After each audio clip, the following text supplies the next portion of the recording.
ശശി തരൂർ കോൺഗ്രസിനെ വീണ്ടും വെട്ടിലാക്കിക്കൊണ്ടിരിക്കുകയാണ്. ഇതൊരു തുടർക്കഥയായി തീരുകയാണ്. ഇപ്പോൾ വന്നിരിക്കുന്നത് ഇന്ത്യയുടെ നീക്കം ശരിയാണ്, മോദി എടുത്ത തീരുമാനങ്ങളെല്ലാം ശരിയാണ് എന്നുള്ള രീതിയിലാണ്.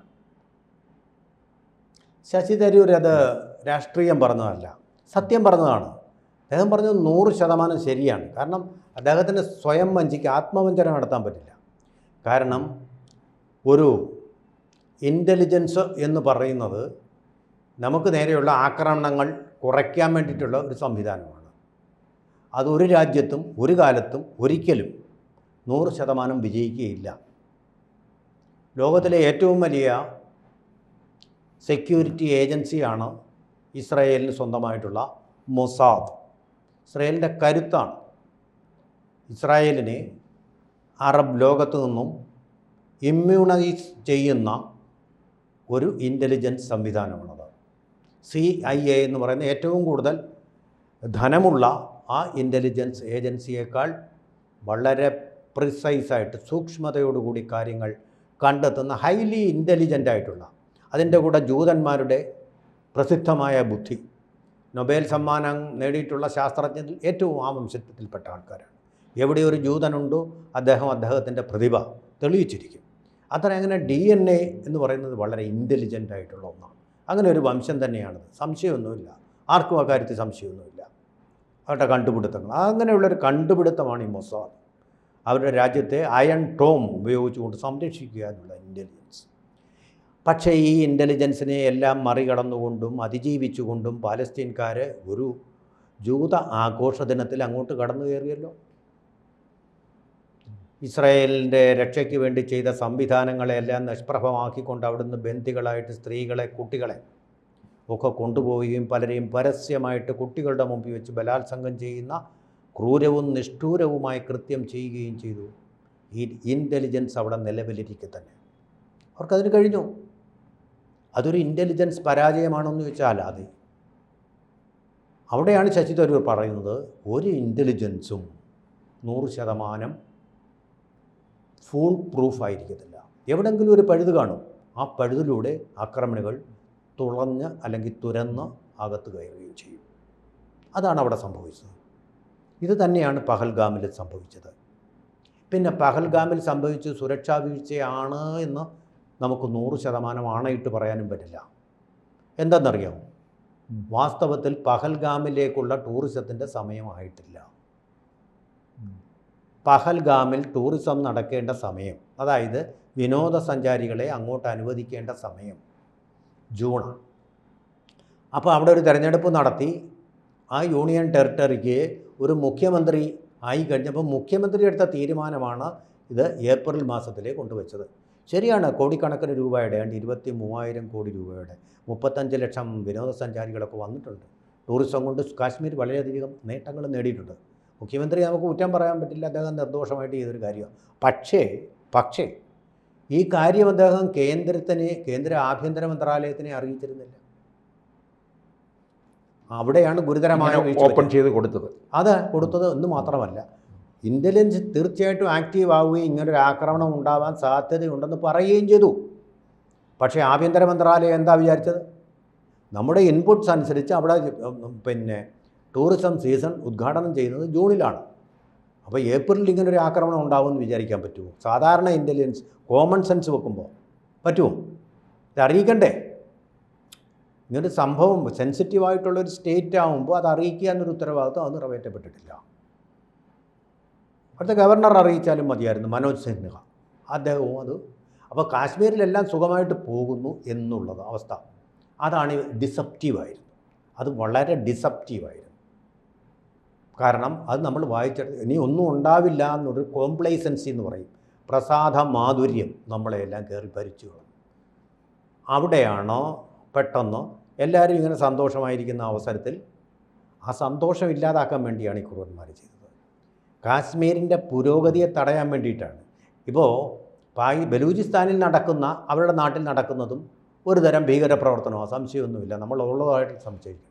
പക്ഷേ അതെന്തിനു വേണ്ടിയാണ്? ബലൂചിസ്ഥാനികൾ സന്തോഷിക്കുന്നു എന്നതിൻ്റെ പേരിലല്ല അവിടെ ആക്രമണം നടക്കുന്നത്. മറിച്ച് എന്തിനാണ്? ബലൂചിസ്ഥാനികളെ പട്ടിണിക്ക് കൊന്നുകൊണ്ട് അവിടുത്തെ വിഭവങ്ങളെല്ലാം ചൈനയ്ക്ക് പങ്കുവയ്ക്കുന്നു.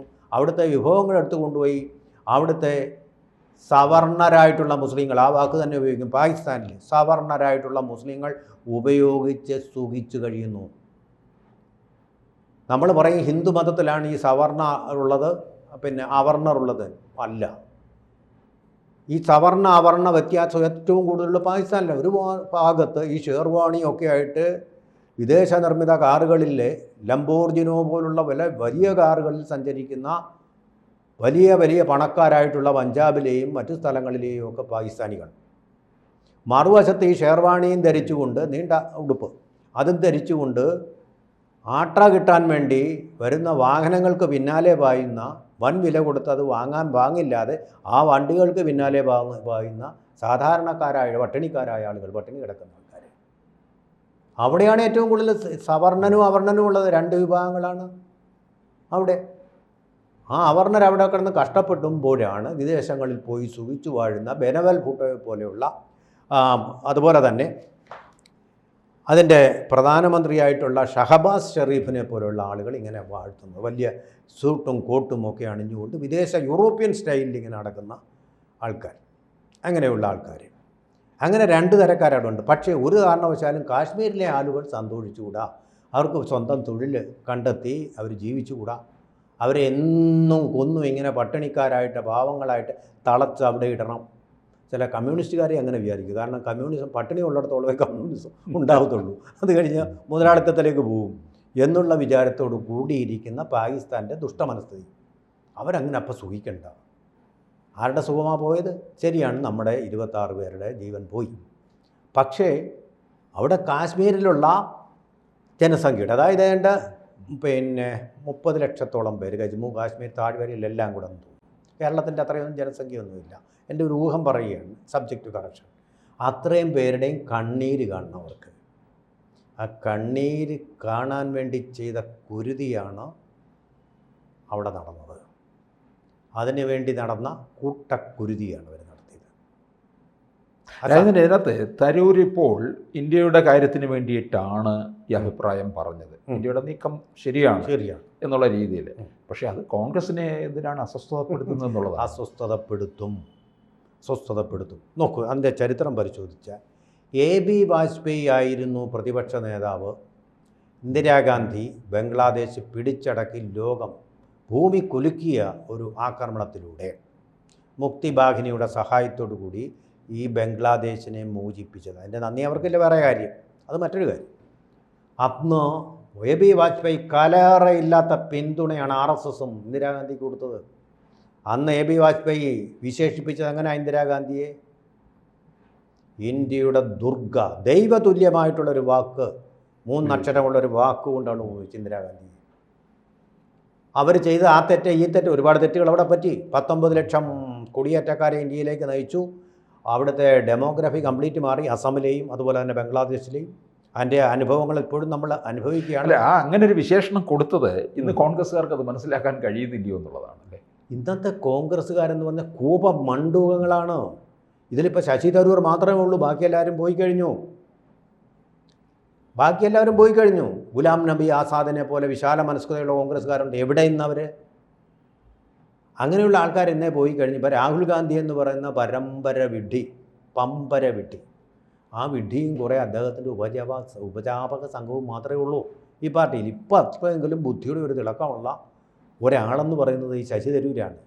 അപ്പോൾ VD സതീശനുമൊക്കെ ഡ്രാക്കുള സമാനമായിട്ടുള്ള മനസ്ഥിതിയോടുകൂടി എന്തിനാണ് ശ്രമിക്കുന്നതെന്ന് വെച്ചാൽ ഈ പരുവത്തിൽ മോദിയെ ഒന്ന് പരുവപ്പെടുത്താൻ പറ്റുമോ എന്നുള്ളതാണ്. മോദിയെ ഒന്ന് താഴെ ഇറക്കി കഴിഞ്ഞാലേ ഇവർക്ക് വരാൻ പറ്റുമല്ലോ. രാഹുൽ ഗാന്ധിയെ ഒന്ന് പ്രധാനമന്ത്രിയാക്കി കഴിഞ്ഞാൽ കേന്ദ്രത്തിൽ ഒരു മന്ത്രിസ്ഥാനമെങ്കിലും കിട്ടും. കേരളത്തിലെ മുഖ്യമന്ത്രി സ്ഥാനം കിട്ടത്തില്ലെന്ന് ഞാൻ ഉറപ്പായി കഴിഞ്ഞു. അദ്ദേഹത്തിൻ്റെ വാക്കുകളിലൂടെ തന്നെ അദ്ദേഹം അത് ഉറപ്പിച്ച് കഴിഞ്ഞിരിക്കുക. അപ്പോൾ കാരണം പാർട്ടിക്കകത്തില്ലാത്ത അടിപിടികളൊക്കെ ഉണ്ടാക്കിയിരിക്കുന്ന ഒരാളിനെ ഒരിക്കലും മുഖ്യമന്ത്രിയായിട്ട് വാഴിക്കാൻ പോകുന്നില്ല കേന്ദ്രം, അല്ലെങ്കിൽ ഹൈക്കമാൻഡ്, അല്ലെങ്കിൽ രാഹുൽ ഗാന്ധി. അപ്പോൾ ആ സ്ഥിതിക്ക് കേന്ദ്രത്തിലൊരു മന്ത്രി സ്ഥാനമെങ്കിലും കിട്ടണ്ടേ ഇവർക്കല്ല ഓക്സിജൻ പോലാണ് അവർക്ക് അധികാരം അത്. അപ്പോൾ ആ ഒരു അവസ്ഥയൊന്ന് മാറ്റാൻ മോദിയെ ഈ പരുവത്തിനിട്ടൊരു പുര വേകുമ്പോൾ ഒന്ന് വാഴ വെട്ടി കുറേ വാഴകളങ്ങ് നശിപ്പിക്കാമല്ലോ. ഏത്തക്കൊലയൊക്കെ ഇങ്ങനെ നിൽക്കുക, അതൊക്കെ ഒന്ന് നശിപ്പിച്ച് രാജ്യദ്രോഹപരമായിട്ടുള്ള ഘട്ടമായിട്ടുള്ളൊരു നീക്കമാണ് നടത്തിയത്. ശശി തരൂർ അങ്ങനെയല്ല, വളരെ ഒബ്ജക്റ്റീവായിട്ട് കാര്യങ്ങൾ അനലൈസ് ചെയ്യാൻ കഴിയുന്നത്. അദ്ദേഹം പറഞ്ഞു, yes true, there was intelligence failure, but I don't think this is the time to debate on that. അതാണ് ശരിയായിട്ടുള്ള വിവരമുള്ള ഒരു രാഷ്ട്രീയക്കാരൻ പറയുന്നത്. ഇവിടെ ഇൻ്റലിജൻസ് ഫെയില്യൂർ ഉണ്ടായിട്ടുണ്ട്, പക്ഷേ അത് ചർച്ച ചെയ്യേണ്ട സമയമല്ല. രാഷ്ട്ര സുരക്ഷയാണ് ഇപ്പോൾ ചർച്ച ചെയ്യേണ്ടത്. സ്റ്റേറ്റ്സ്മാനാണ്, ഐക്യരാഷ്ട്രസഭയുടെ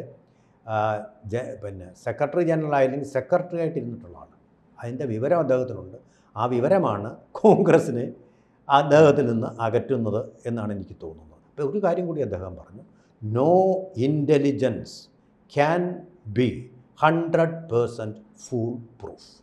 കൂടുതൽ വാർത്തകളും വിശേഷങ്ങളും നിങ്ങളിലേക്ക് എത്താൻ ABC മലയാളം സബ്സ്ക്രൈബ് ചെയ്യുക, ബെൽ ബട്ടണും അമർത്തുക.